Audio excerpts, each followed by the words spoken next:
So we squeeze it a lot already into 15 minutes instead of making a session. And we thought about that when we did the agenda. So I think it's extremely important to talk about skills, to talk about jobs, and to talk about this angle when we talk about not only valleys, but hydrogen economy in general. We know, and let me bring just two points as a background, that until 2030 it is estimated, at least from some of our studies that we've done, that up to 1 million jobs will be created by the hydrogen value chain in Europe. A trained and adequately skilled workforce is therefore a fundamental pillar to determine our success, but also the competitiveness of our industry, of our society, of Europe.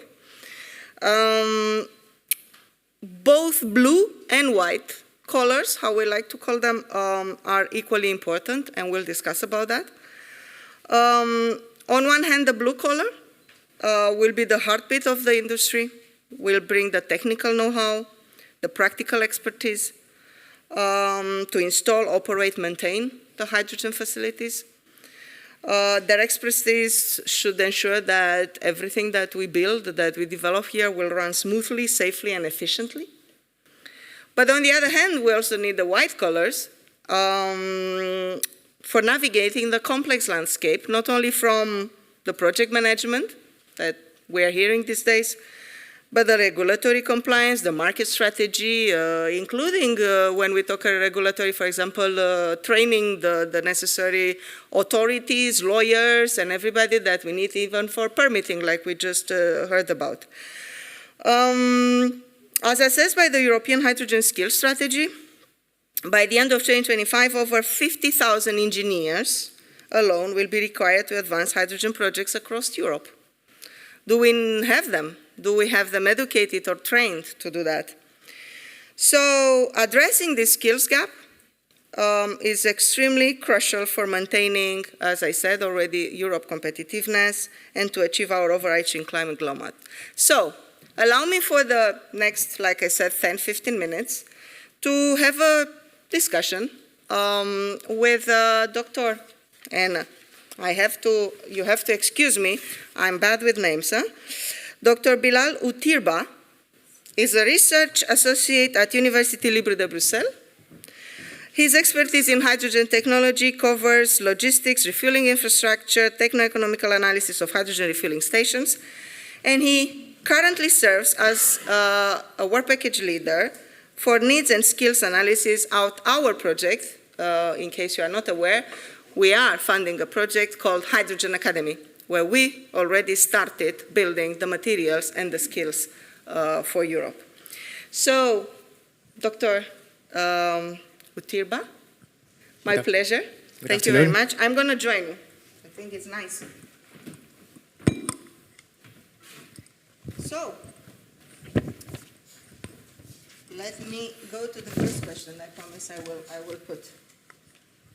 How do you see the current, but also the future, job development in the hydrogen sector? And what is the outlook on which the job profiles and expertise will become the most relevant in Europe? So currently the jobs where the most required are related to hydrogen production. So all the electrolysis facilities. So we speak about process engineers, integration engineers. So with respect with the availability of the renewable energy that's on site. And we also require, let's say, more classical types of engineers, so mechanical, chemical, who might need a little bit of upskilling in order to cope with the specificities of how to handle hydrogen.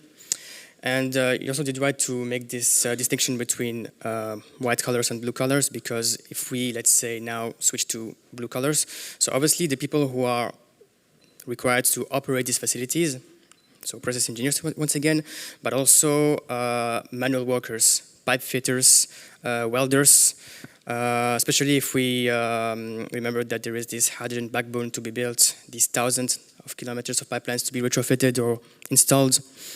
And it's quite crucial because these profiles are already under stress. They are already highly sought after by other classical industries, gas, petrol industries. So it is essential not only to, let's say, convince them, but also to upskill them. For instance, for example, for welders, there are some techniques which must be used in order to prevent embrittlement that needs to be taught into, let's say, tailored formations, tailored trainings for this. Thank you. But then we discussed about the needs, both of us so far. What is the landscape? Do we have this in Europe? What can you tell us about that? So part of our work in HyAcademy consists in mapping the existing formations across Europe. So not only the courses, bachelor's and master's, but also the courses, which courses of how many credits. So it's still work in progress, but at least you have an order of magnitude. We have around, let's say, 25 to 30 degrees fully dedicated to hydrogen technologies, and roughly, let's say, 150 to 200 courses. And the fact of the matter is it's not enough, currently not enough, because we also have estimated, along with some studies of yours, the number of workers that will be required by 2030. And we need more universities delivering these kind of degrees. We need more courses to be integrated earlier in the curricula, ideally. And this brings me to another issue, which may be a bit slightly off topic, a bit out of the scope, but which nevertheless encompasses the issue we are facing, is that not only we will be lacking engineers in hydrogen technologies, but also we'll be lacking engineers, full stop. And we realize that because of, I will not name any countries, but for instance, if some countries keep the same rates of graduates per year, some countries will need 8, 9, 10% of them. So 8, 9, 10% of newly graduates will need to be specifically graduated in hydrogen technologies, which is not realistic. So we need more engineers, and conveniently there is one work package in HyAcademy which is led by Unimore, and the idea is also to gather a network of schools, so before university, schools, to develop workbooks, but also novel teaching methods to, let's say, encourage college pupils to be sensibilized by, let's say, the stakes with renewable energies. So yeah, there's a huge work to be done. Yeah, that's sad. I'm an engineer myself. Me and my husband, our daughter doesn't want to be an engineer, so I could see why. So I don't know. It's sad, indeed. We need more engineers, and indeed difficult to convince our kids to pursue such a career. Numbers don't lie, yeah? I know. How do trainings now, because you mentioned them, how the trainings formats differ between the blue and the white, for example? In your opinion, of course. Well, okay, so there are some subdivisions between the blue colors, within the blue colors and within the white colors. Most of the blue colors will rather need upskilling, and this rather appeals to another probably well-known project, which is called Green Skills for Hydrogen. And they will rather need upskilling, focused trainings. They need to be taught, obviously, the basics of safety. And this can be sorted out fairly quickly. But white collars will probably require full modules, dedicated degrees, as we said, especially if we think about jobs which would encompass the whole value chain, R&D, also jobs in order to develop the next generation of electrolyzers or fuel cells. So the portfolio of courses to be developed is quite large. It can range for short trainings to full degrees of 120 credits. So it really depends on the type of jobs that will be foreseen within the valleys. And now, because we have to develop these courses, of course, with the help of the researchers, with the academia, and you come from there. How can we ensure that whatever we do together, we match the needs of the industry, of course? Well, dialogue is the key. Dialogue is the key. So within HyAcademy, we commit to develop a network of 100 plus universities. We target 150 by the end of next year. And this network of universities are willing to engage with you, with industry. because it all comes from there at the end, because once you have, let's say, set your idea of your hydrogen valleys, which kind of facilities, which logistics, because interesting, one of the most skilled, let's say, the topic that is the most learned on the spot by engineers and workers is about logistics, storage, transport. And we also need the profiling of the end users, because obviously the skills that will be needed, for instance, for hard-to-abate industry or for refueling stations are not the same. So it's very important that we install this dialogue right from the start, as early as we can, in order to develop, let's say, the education strategy along with the development of the installation. This must go hand by hand. The idea is not that we have, okay, the facility ready, but we have to wait until the workforce is ready to operate them. We need to, let's say, avoid this gap. Excellent. Now, to somehow connect it to the scope of our discussion these days, I believe, or at least what we see, there are disparities across Europe and between regions. Do you see, and how do you see, in fact, the role of the valleys and such projects? We saw it very clear how important they are in opening the discussions, at least for permitting. How do you see the role for the skills matters? So first, to jump on your first remark, we have conducted a series in collaboration with Torino.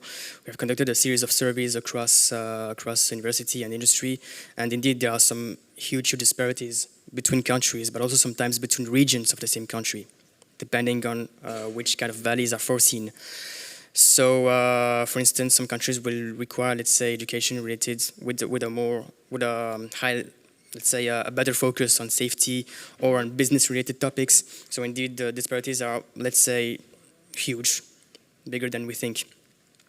And again, this has to be included. I think that education has to be embedded into the development of hydrogen valleys. Maybe it can be within regional training centers, hub centers in collaboration with, these hub centers that would be associated with valleys would reunite industry with universities, and then we'll be able to develop some geographically customized trainings, which will depend then on the shape of the valleys. So again, dialogue is the key here. And there are a few examples also of initiatives that already exist that will be tackled later, I think.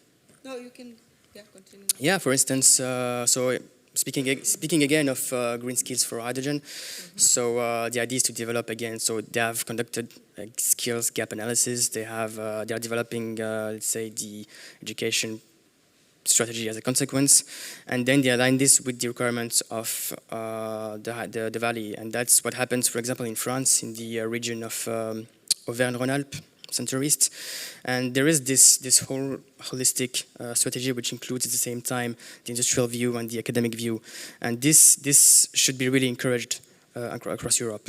So this is an example to take. And another example I would like to speak about is, let's say, this time on the academic side of you, which is the HySet project, so which reunites, I think, 5 universities. There is Polito, Polimi, Eindhoven, Catalonia, and Trondheim, Norway. And each of these universities, they are specialized into one specific area of the value chain, and then they combine everything to create this program. And then you obtain at the end this Erasmus Plus exchange program with students who ultimately have at the end a better idea and a better, let's say, mastery of the whole value chain of hydrogen. So again, collaboration and dialogue are, let's say, are the cornerstone of the strategy.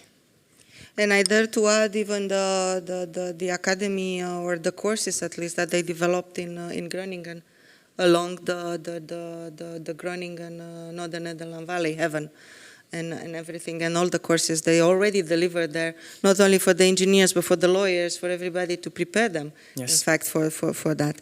Now, because I promised 10-15 minutes, let me address you the last question. And if you can tell us what is next, and from the angle of the academy project, but in general on skills, if you could elaborate on that. Yes. So HyAcademy is so we haven't reached halfway of the HyAcademy project. It's bound to end by 2028. It's a 54-month project. So there is a huge work to be done in developing one of the main outputs of the project, which is these workbooks. We have 10 to 12 workbooks covering the whole value chain, and which will be at disposal of this network of 100 universities, so they can really fill in the gaps they don't really, let's say, master within the curricula. So huge work to be done this way. We are also working on expanding this network of schools and universities. And then we also think currently about how to ensure this HyAcademy becomes sustainable after the end of this project. So how to, let's say, develop business models in order to ensure it still exists after the end of the project. And also to integrate this HyAcademy project into the future Net Zero Academy, as for the wishes of the European Commission, in order to develop this broad portfolio of education, training, and upskilling. And so this is a work in progress, and yeah, we really encourage industries to reach out to us in order to, let's say, really align properly what we can do, what we can offer with what you need. Thank you. And indeed, we will also try to help you with that. And hopefully, I mean, it's in planning and in progress, but hopefully we'll start discussing how to bring everything that we've done together and indeed move into an NZ Academy as of next year, to really try then, and maybe why not, through the hydrogen valleys, to test it and discuss it with the member states, because we know very well what we do here is preparing the material, preparing everything, but it's up to the member states and to the regions to really take it and skill the people and train the people. So really happy, and thank you again for the work you are doing in the university, but in general. And I would like to thank you, to thank also Dr. Outirba. And don't forget, in October we will have in the Innovation Forum a dedicated longer session on skills. Like I said, I promised to you. Now we just gave you a bit of a flavor, and looking forward to those discussions. Thank you very much. Lunch now outside, and please be back at 1:30. Thank you. Thank you.